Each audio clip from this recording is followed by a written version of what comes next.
Hi అండి, welcome to my channel. ఎంతో very tasty aloo fry సింపుల్గా ఈజీగా ఎలా చేసుకోవాలో చూద్దాం. బ్యాచిలర్స్ కూడా చేసుకునే విధంగా చూపిస్తాను. చూడండి, ఒకసారి ట్రై చేయండి.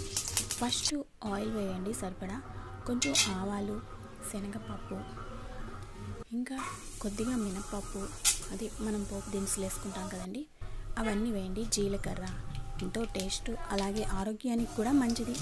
ఎండుమిర్చి కొద్దిగా వెల్లుల్లిపాయలు నేను లేకపోవడం వల్ల వేయలేదండి.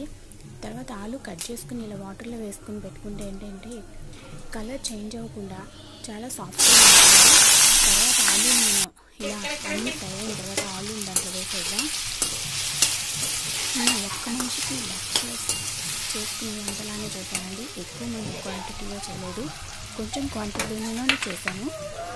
తర్వాత కొద్దిగా క్యారెట్ ఇలా తురిమి పెట్టుకున్నానండి. ఆలు కొంచెం ఫ్రై అయినాక మగ్గిపోయినాక ఇలా క్యారెట్ని కూడా వేద్దాం. కొద్దిగా సాల్ట్ వేసాము. సాల్ట్ వేసుకుని కలుపుకున్నాము.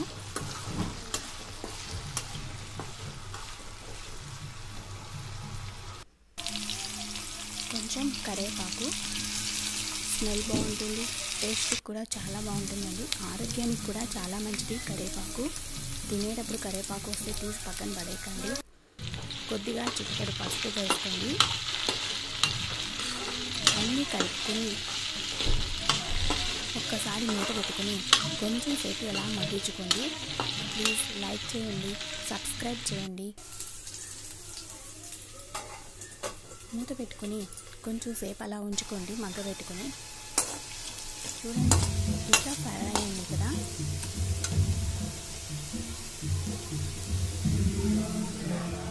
తర్వాత మనం ఇలాగ చూపించాను కదండి, క్యారెట్ని పెట్టుకున్నాను. ఆ క్యారెట్ని దీంట్లో వేసేయాలి. ఇలా క్యారెట్ని వేసుకొని కలుపుకోండి.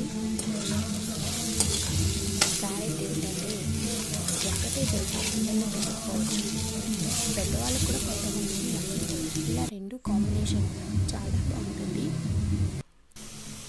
ఒకసారి ట్రై చేసి చూడండి. ఇట్లా కూడా మీకు సరిపడినంత కారం వేసుకొని కొంచెం సేపు స్టీమ్లోనే చేయండి.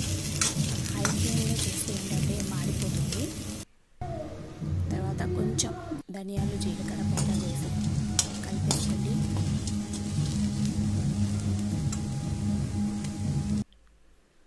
ఎంతో very tasty, simple and easy aloo fry ready అండి. ఒక్కసారి ట్రై చేసి చూడండి. లైక్ చేయండి, ప్లీజ్ సబ్స్క్రైబ్ చేసుకోండి. ఆరోగ్యానికి కూడా ఎంతో మంచిది.